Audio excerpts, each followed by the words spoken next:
হরে কৃষ্ণ, স্বাগত বন্ধুরা নতুন আরেকটা রেসিপিতে।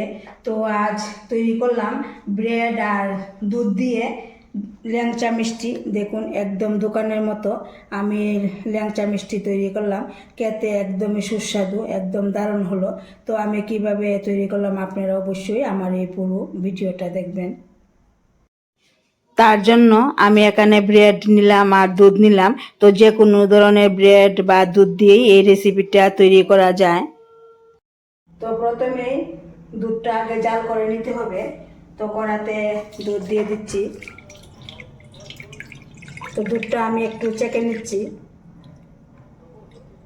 তো দুধ জাল কিন্তু হয়ে গেল।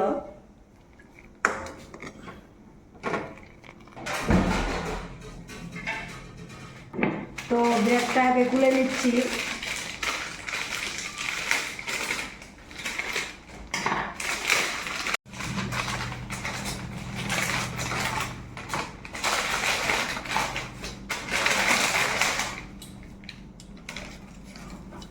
প্রথমে এই ব্রেডের সাইডের অংশগুলো কেটে নিতে হবে।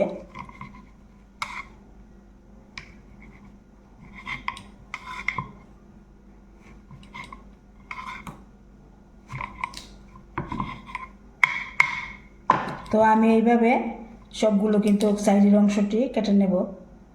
তো সবগুলো কিন্তু আমি কেটে নিলাম।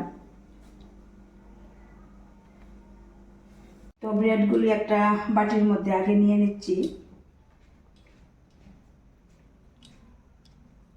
তো এবার এই জাল করা দুধ এই ব্রেডের মধ্যে দিয়ে দেব। পরিমাণ মতো দিতে হবে, অল্প অল্প করে দিতে হবে। তো এবার হাত দিয়ে মেখে নিচ্ছি। যদি দুধ দেওয়ার প্রয়োজন মনে হয় তো আর একটু দুধ দিয়ে দেব। তো এবার 1 চামচ চিনি দিয়ে দিচ্ছি। তো আপনারা চাইলে এখানে চিনিটা স্কিপ করতে পারেন।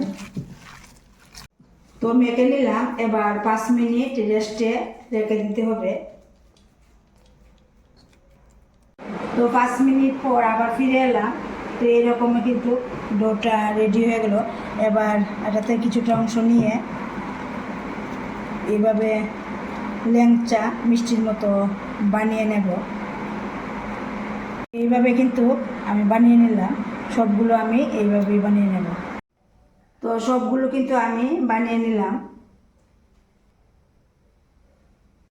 তো এবার চুলাতে কড়া বসিয়ে দিলাম, তেল দিয়ে দিলাম। তেল গরম হয়ে আসলো। তো একে একে এই ল্যাংচাগুলি দিয়ে দেব আর ভেজে নেব এখানে।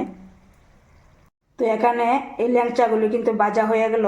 দেখুন, এবার নামিয়ে নিচ্ছি।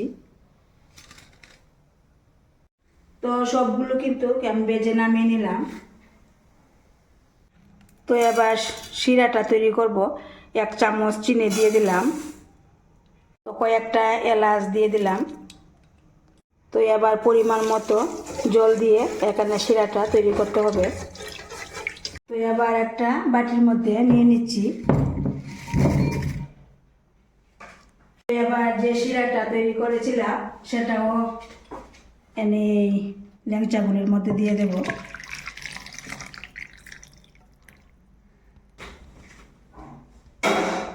এবার একটু ভালোভাবে মিশিয়ে নিচ্ছি। এরপর আধা ঘন্টার জন্য রেখে দিতে হবে যাতে শিরাগুলি এই ল্যাংচার মধ্যে ঢুকে যায়।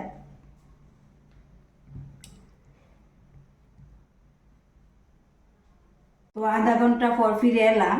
শিরা একদমই এই ল্যাংচা মিষ্টির মধ্যে কিন্তু ঢুকে গেল। দেখুন, একদম দোকানের মতো পারফেক্ট এই ল্যাংচা তৈরি হলো।